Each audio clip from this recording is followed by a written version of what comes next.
Сәлем менің ютубер достарым. Мен бүгін фигуралы самсаларымның жасалу жолын айтып беремін.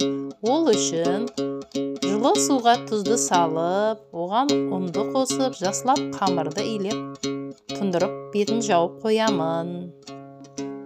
Пияздарды жақсылап, ұсақтап турап, фаршқа қосып, одан кейін оған тұзды, бұрышты сеуіп, араластырып, дайындап аламын. Енді иіні қанып дайын болып тұрған қамырды жұқалап жайып, үстіне ертілген майымды жағып, жақсылап орап қоямын. Оны түйіп, самсалардың бетіне жұмыртқаның сарысын жағып, дайындап пісіріп аламын. Әсел пеште.